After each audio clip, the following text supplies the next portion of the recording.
Hello, junior kindergarten. I hope everyone had a really nice spring break and is enjoying all of this quality time with their families. I miss every single one of you, and I cannot wait to see you all in person and give you an enormous hug. I've missed you all so much. And today I'm going to be reading you a story. It's one of my favorites, and I think it's very appropriate for what's going to be happening in the next few weeks with all of the changes in the weather and with it being spring now. So the book I'm going to be reading today is The Tale of Peter Rabbit by Beatrix Potter. Once upon a time, there were 4 little rabbits, and their names were Flopsy, Mopsy, Cottontail, and Peter. They lived with their mother in a sandbank underneath the root of a very big fir tree. "Now, my dears," said Miss Old Rabbit one morning, "you may go into the fields or down the lane, but don't go into Mr. McGregor's garden. Your father had an accident there. He was put in a pie by Mrs. McGregor. Now run along and don't get into mischief. I am going out."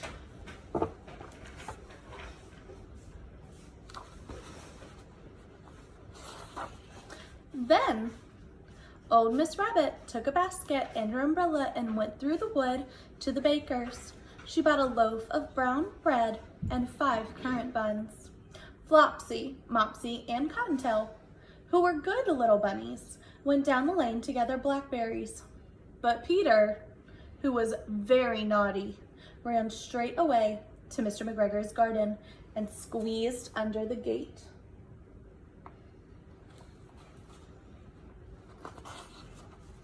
First, he ate some lettuce and some French beans, and then he ate some radishes. And then, feeling rather sick, he went to look for some parsley. But round the end of a cucumber frame, whom should he meet but Mr. McGregor?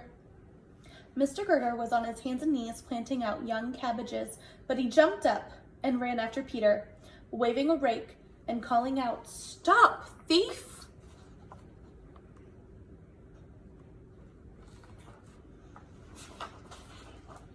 Peter was most dreadfully frightened.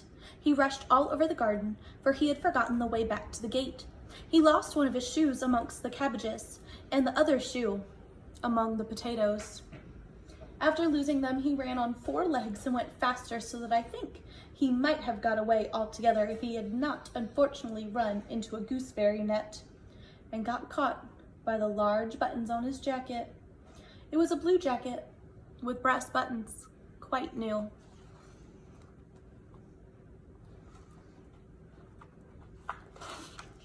Peter gave himself up for lost and shed big tears, but his sobs were overheard by some friendly sparrows, who flew to him in great excitement and implored him to exert himself. Mr. McGregor came up with a sieve which he intended to pop upon the top of Peter, but Peter wiggled out just in time, leaving his jacket behind him, and rushed into the tool shed, jumped into a can. It would have been a beautiful thing to hide in if it had not had so much water in it. Mr. McGregor was quite sure that Peter was somewhere in the tool shed, perhaps hidden underneath a flower pot.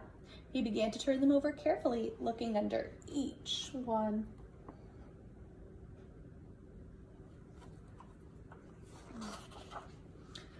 Presently, Peter sneezed. "Achoo!" Mr. McGregor was after him in no time, and tried to put his foot upon Peter, who jumped out of a window, upsetting 3 plants. The window was too small for Mr. McGregor, and he was tired of running after Peter, and went back to his work. Peter sat down to rest. He was out of breath and trembling with fright, and he had not the least idea which way to go. Also, he was very damp with sitting in that can. After a time, he began to wander about, going lippity-lippity, not very fast, and looking all around.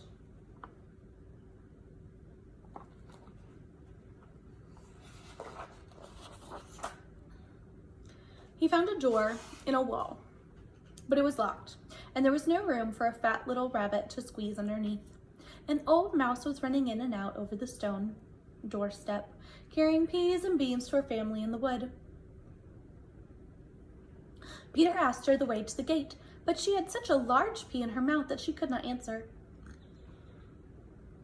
She only shook her head at him, and Peter began to cry. Then he tried to find his way straight across the garden, but he became more and more puzzled. Presently, he came to a pond where Mr. McGregor filled his water cans. A white cat was staring at some goldfish. She sat very, very still, but now and then the tip of her tail twitched as if it were alive. Peter thought it best to go away without speaking to her. He had heard about cats from his cousin, little Benjamin Bunny.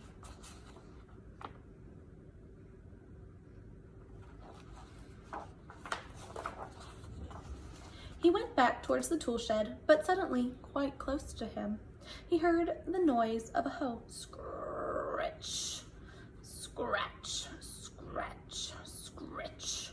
Peter scuttered underneath the bushes, but presently, as nothing happened, he came out and climbed upon the wheelbarrow and peeped over.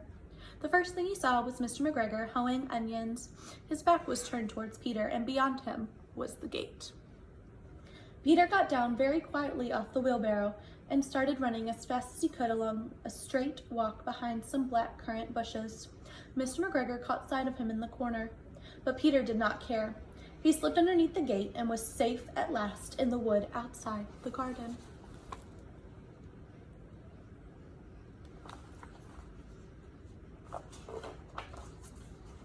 Mr. McGregor hung up the little jacket and the shoes for a scarecrow to frighten the blackbirds. Peter never stopped running or looked behind him till he got home to the big fir tree. He was so tired that he flopped down upon the nice soft sand on the floor of the rabbit hole and shut his eyes. His mother was busy cooking. She wondered what he had done with his clothes. It was the second little jacket and pair of shoes that Peter had lost in a fortnight. I am sorry to say that Peter was not very well during the evening.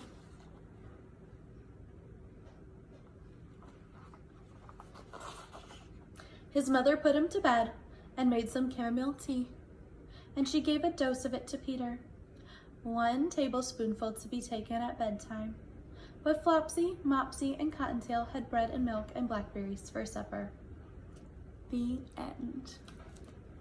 So, I want you all to know that with the Tales of Peter Rabbit, I also have the Tale of Benjamin Bunny, and I will be making a video of me reading this book and some other books shortly. But I hope you guys all enjoyed that story, and I will be seeing you guys soon.